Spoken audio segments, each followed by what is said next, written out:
يا ولي يا حميد يا مبدي يا معيد يا رب. وأشهد أن لا إله إلا الله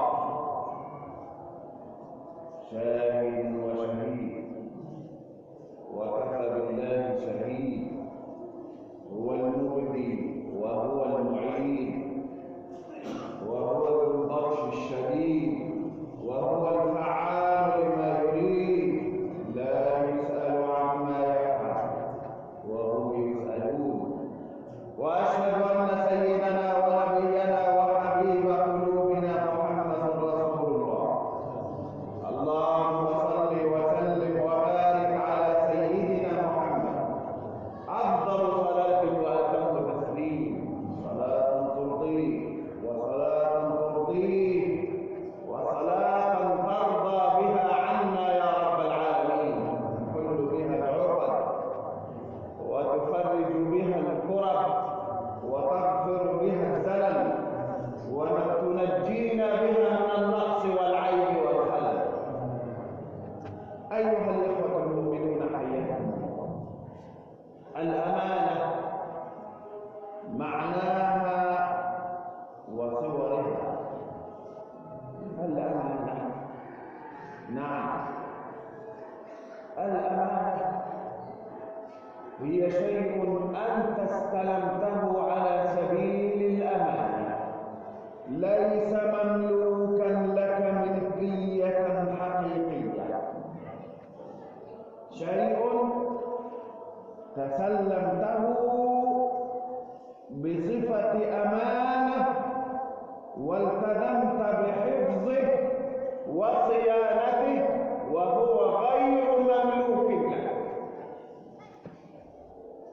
وأعظم أمانة تسلمناها جميعا من الله هي التي ذكرها الله في كتابه ونص عليها في خطابه فقال: إنا عرضنا الأمانة على السماوات والأرض والجبال فأبين أن يحملنها وأشفقن منها وحملها الإنسان إنه كان ظلوما جهولا. ما هي هذه الأمانة التي تحملها الإنسان من دون من في السماوات ومن في الأرض؟ هذه الشديدة الثقيلة ذات الوقع وذات الرجع وذات النفع، إنها الاختيار بين البلد. الله تعالى عرض على السماوات والأرض ومن فيهن أن يكونوا مختارين بين عبودية الله أو عدم عبوديته جل في علاه، فاختارت السماوات والأرض ومن فيهن تفويض الأمر لله والمجيء له جل في علاه عن قهر بلا اختيار. ذلك قول الله تعالى في شأن أو على لسان السماوات والأرض: ائتيا طوعا أو كرها قالتا أتينا طائعين. يعني لا نريد اختيار، لأن الاختيار مر والاختيار صعب.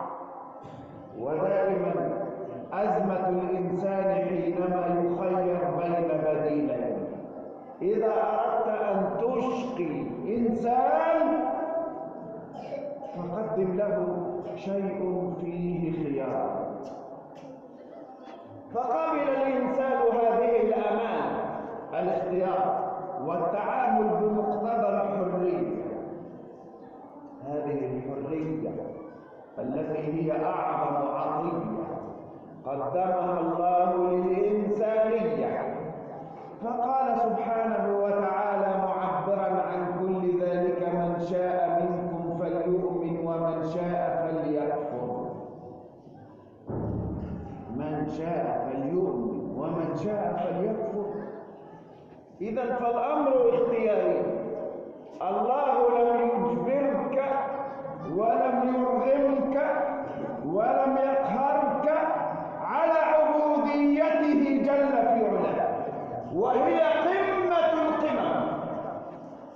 إنما طالبك باختيار أن تعمل عقلك وأن تعمل إرادتك وأن تكون لك الحرية بين أن تأتيه عابدا خاضعا خاشعا له وبين أن تكفر والعياذ بالله رب العالمين.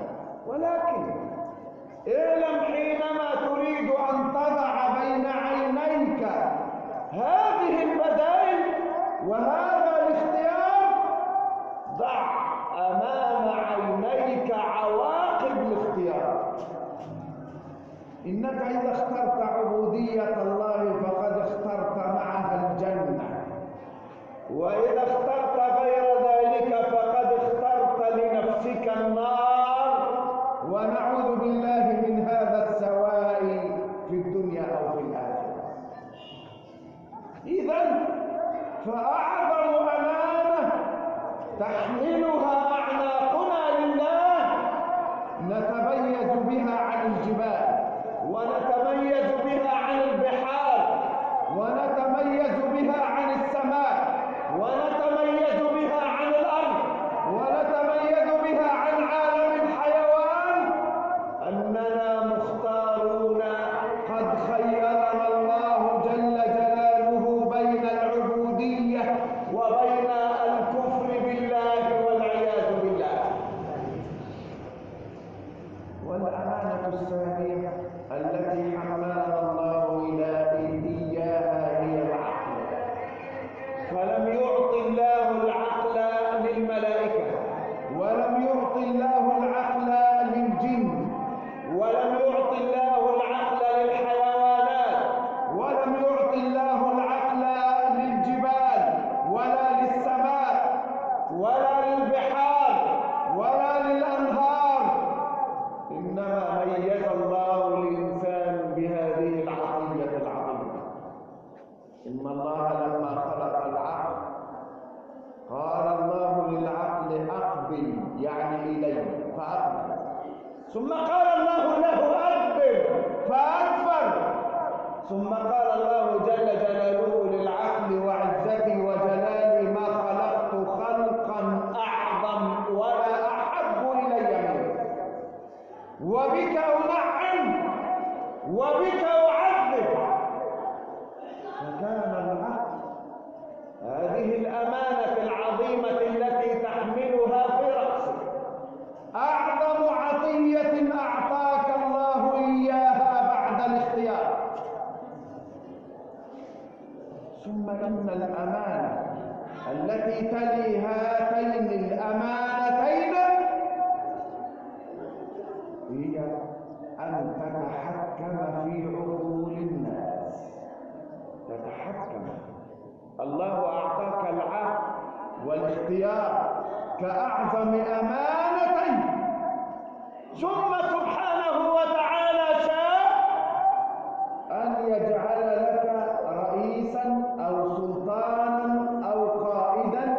هذا السلطان، هذا الرئيس، هذا القائد يتحكم في إرادتك ويتحكم في عقلك، فهو قد تحمل فوق الأمانة التي وكل بها في نفسه من اختيار ومن عقل، تحمل أيضا مسؤولية أن يسيرك أنت في إرادتك، وأن يسيرك أنت في عقلك، أن يكون قائدا ومسيرا لعقلك وإرادتك.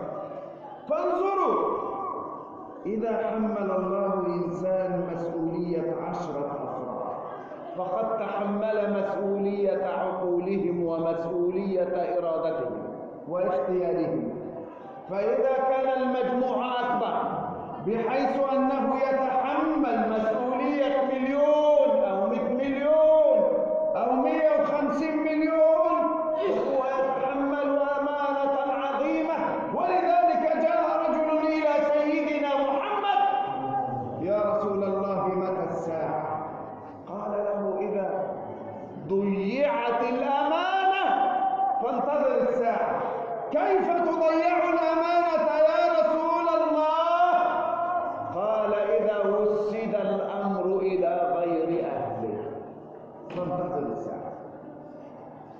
إذا فالأمانة التي تحدثنا عنها عبارة عن 3 أمانات.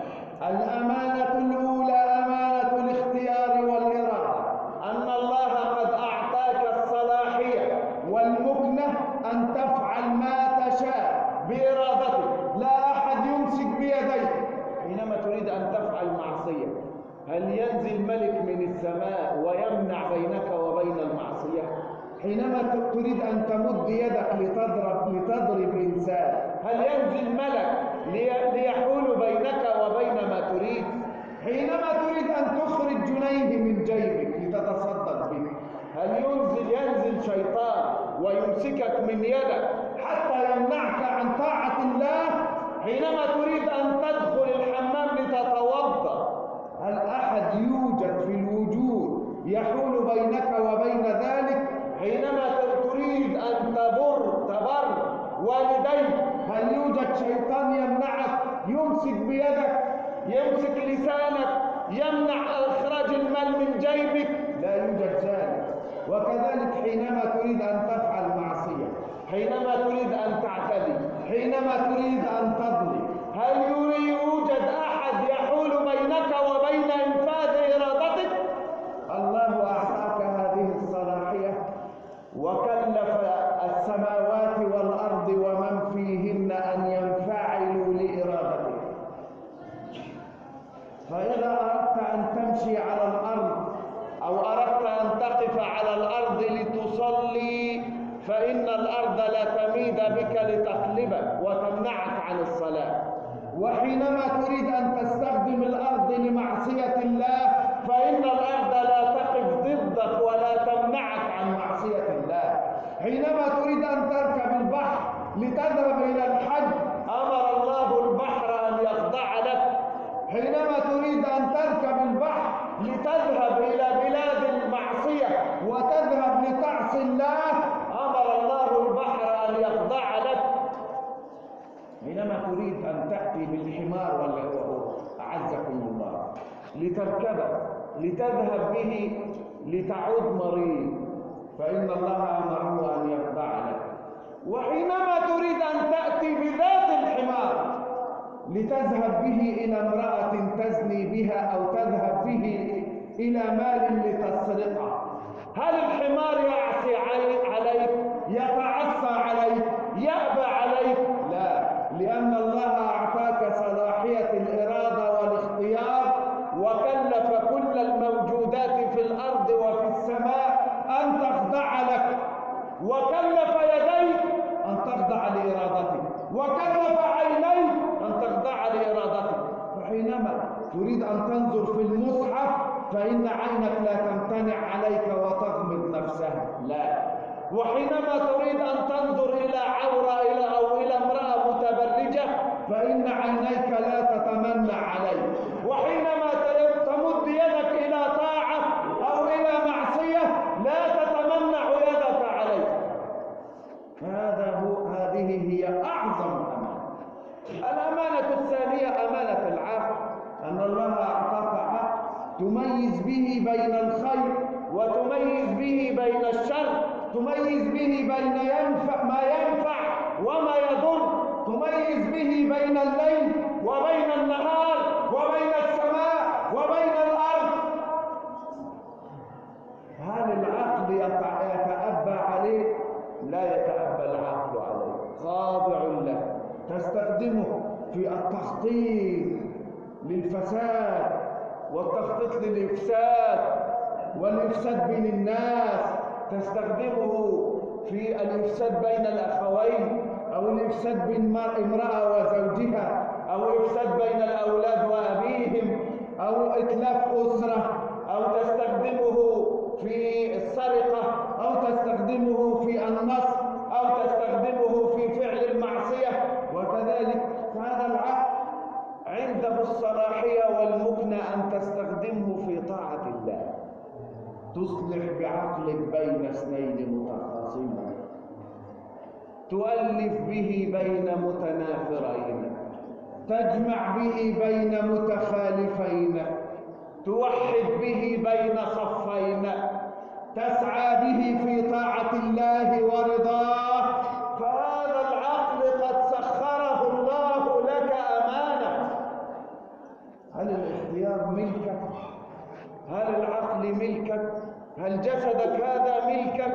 لا، كل ذلك ملك لله، وإنما كل ذلك بين يديك وطوع إرادتك، وينفعل لك لأن الله أمر كل ذلك أن يخضع لك، وهو لديك أمانة من الله.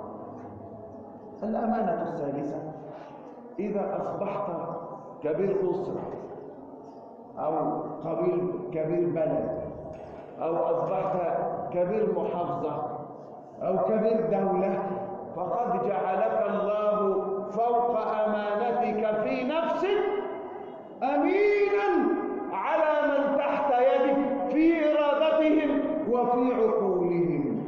ومن ثم فإن الإنسان الذي يلي أمر بعض الناس يكون عنقه مطوق بأمانة أعظم من الذي لا يتحمل إلا نفسه. ولذلك قال صلى الله عليه وسلم: ما من رجل يلي أمر 10 فما فوقهم. ما من رجل يلي يعني يتولى أو يصبح كبير أو قائد أو زعيم أو رئيس أو كبير أسرة مكونة من 10 أفراد، ما حاله يا رسول الله؟ إلا جاء يوم القيامة ويداه مغلولتان إلى عنقه. هكذا سيأتي يوم القيامة يداه مربوطتان في عنقه، فكه عدله أو أوبته ظلمه. إذا عدل في أمر 10 ستفك ويدخل الجنة، إذا ظلم سيذهب إلى أمه الهاوية، وما أدراكم ما هي؟ نار حامية.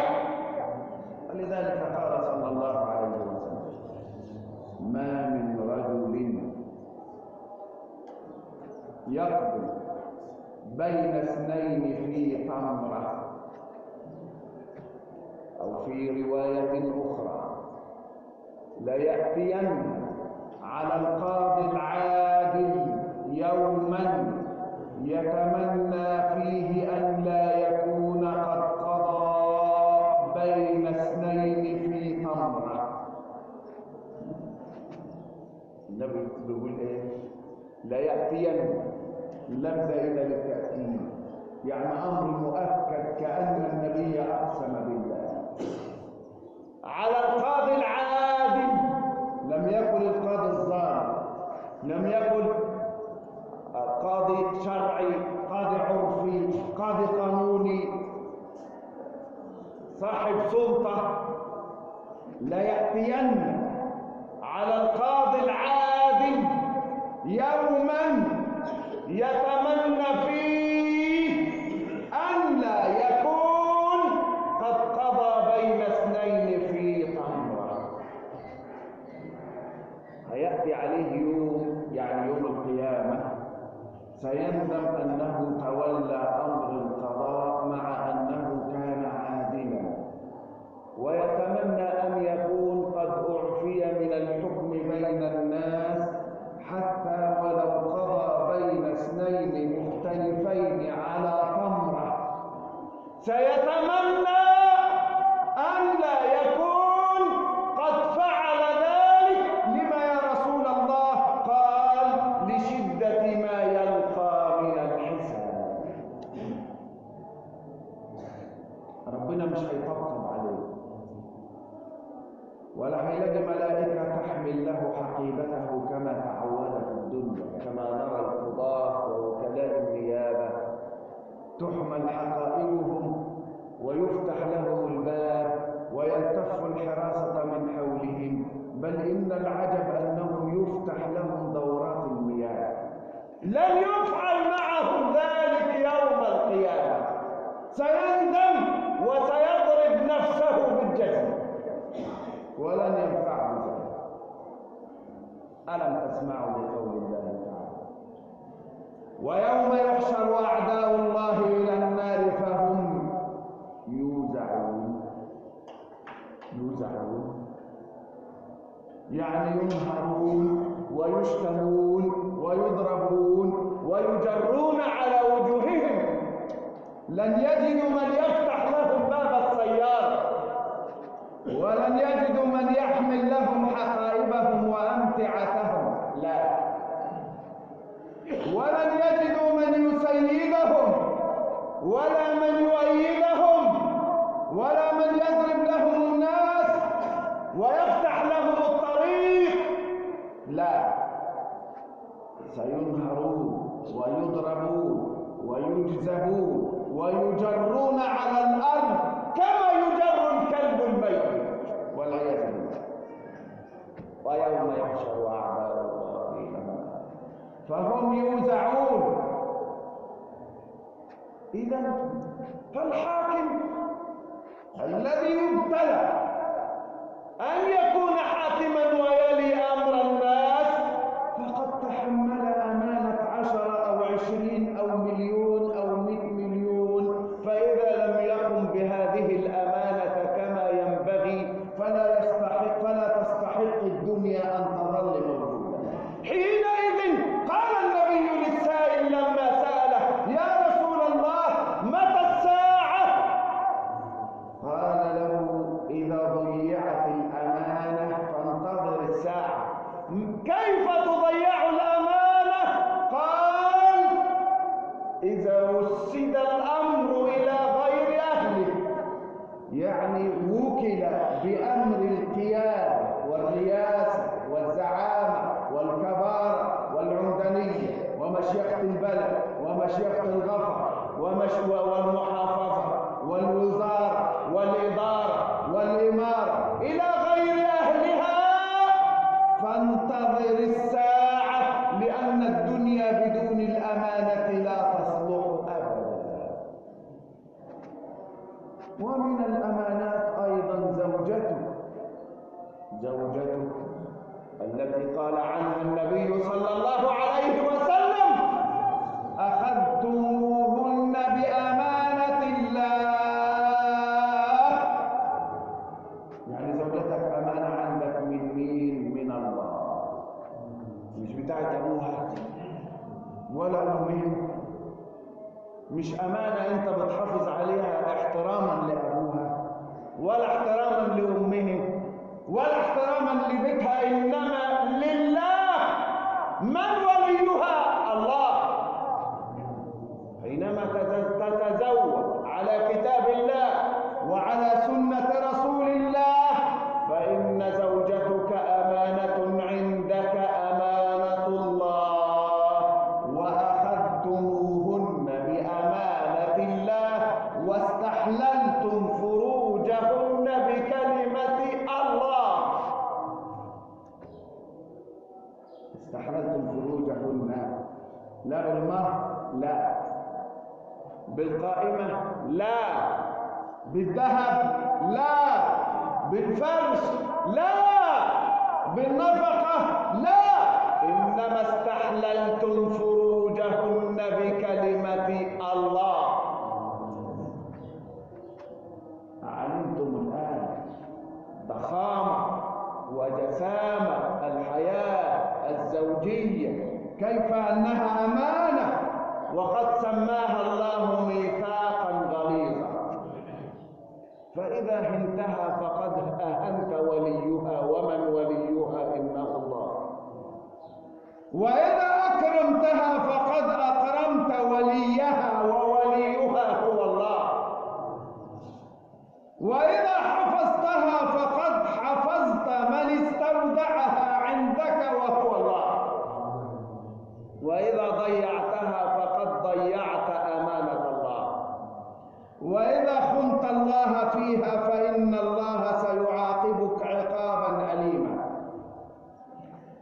والعجيب والزوج أيضا عند زوجته أمانة. إن الزوجة التي تغلق الباب في وجه زوجها وتسود الليالي في وجه زوجها حتى تدفعه أن ينظر إلى الحرام أو أن يفعل الحرام فقد خانت أمانة الله. إن هذه الكلمات أرفع بها صوتي حتى يسمعها من في البيوت، اللاتي يتكبرن على أزواجهن ويتعززن على أزواجهن ويمنعن أنفسهن عن أزواجهن حتى يدفعوا الأزواج أن يفعلوا معصية الله فينظروا في الموبايل والفيس وجوجل ويتابعوا ما يتابعون، ثم تأتي المرأة لتقول إن زوجي ينظر إلى النساء الأجانب وينظر إلى الفيس وينظر إلى الصور وينظر إلى الأفلام الإباحية ويتابع كل هذا. إنك أنت التي دفعتيه إلى ذلك. إن هذا جرم إضافي يضاف إلى سجلك الإجرامي. حينما انتصرت لك في أول الكلام وقلت إن وليك هو الله فإن زوجك أمانة عندك قال لك ربك على لسان نبيك صلى الله عليه وسلم: والذي بعثني بالحق نبيا لا تؤدي المرأة حق ربها حتى تؤدي حق زوجها. لن تقبل لها صلاة إلا وزوجها راض عنها، لن يقبل لها صيام إلا وزوجها راض عنها. إنني أرى وأسمع وأعرف جيدا عن حكايات لنساء مستشيخات كدن والله أن يلتحين، يعني لو استطاعت أنها تعمل لحية لفعلت، ومع ذلك لا تقيم لزوجها وزنا ولا تعطيه حقه، لا تعفه، لا تكفيه، إنما تدفعه دفعا وتمنعه منعا حتى يلد كما يلج الكلب. من الذي فعل به هذا؟ إنه أنت. إن التي تستحق أن تجلد هي الزوجة التي تدفع زوجها إلى معصية الله. إن التي تستحق أن ترجم هي المرأة المجرمة التي تدفع زوجها إلى معصية الله، يطلبها فتتمنى عليه وتتعزز عليه وتسوفه وتسود الدنيا في وجهه، وتتعمد عندما تراه أن تستدعي التكشير وأن تلبس أسوأ الثياب، بل إن بعض النساء يبالغن في ذلك فيلبسن الثياب بالمجلول حتى إذا رآها كأنها شيطان والعياذ بالله. إنني أريد أن ينتقل هذا الكلام إلى البيوت فيسمعنا كما يطالبن بحقوقهم. لابد أن يعرفن الأمانة التي طوقت بها أعناقهم. إن المرأة التي تهمل في تزينها لزوجها آثمة. إن المرأة التي تهمل حاجات زوجها آثمة. إن المرأة هي التي أشاعت الفاحشة في المجتمع بتمنعها على زوجها، حتى أننا لا نرى ولا نسمع إلا حكايات أزواج يقعن في معصية الله ويقعن في الشهوات الحرام وهم الذين لم يفعلوا هذا قبل أن يتزوجوا، إنما زوجته هي التي تدفعه إلى ذلك. إذا كنت مريضة، إذا كنت عاجزة، فأعطيه رخصة أن يتزوج عليك، ولا تغضبي ولا تغيري ولا تستأنفي ولا تستنكفي ولا تستكبري. إن الرجل يحمل في بين جنباته نار، فاتقين الله في هذه النار. إن هذه النار هي التي جعلت الرجال يصابون بالبروستات، ويصابون بأمراض سلس البول، ويصابون والعياذ بالله بسرطان المثانة. كل هذه الجرائم والمصائب في أعناق النساء. فاتقين الله يا إماء الله. أكتفي بهذا القدر. اذكروا الله العظيم يذكركم، واستغفروه يغفر لكم، وتوبوا إلى الله جميعا أيها المؤمنون لعلكم تفلحون.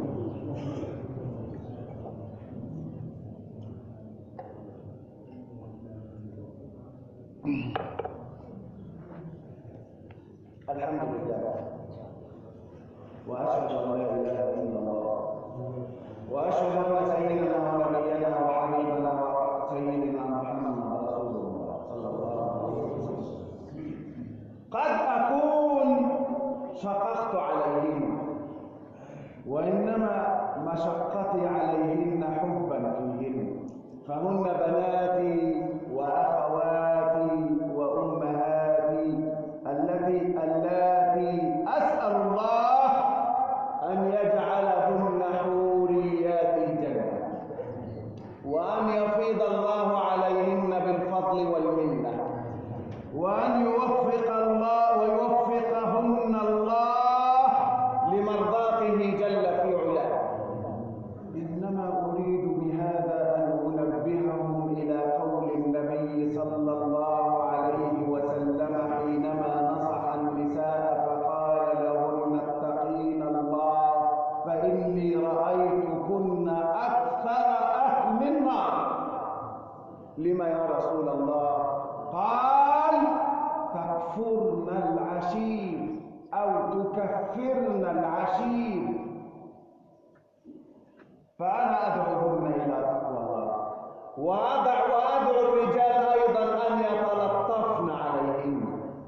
الرجل يدخل بيته غشيما، يدخل بيته كئيبا، يدخل بيته مريضا، وحينما تراه يتصل بامرأة لا تساوي نصف جنيه في التليفون يتحول إلى العندليب الأسمر، ويتحول إلى أحمد شوقي شاعر يتدفق بالمشاعر، وحينما يتحدث إلى زوجته يخرج من فمه كرات من اللهب، إنها ترمي بشرر كالقص كأنه جمالة صف. أكتفي بهذا القدر، فلا أريد أن أشق عليكم ولا عليهم. وهيا بنا نتوجه بالدعاء إلى باسط الأرض ورافع السماء لنقول له يا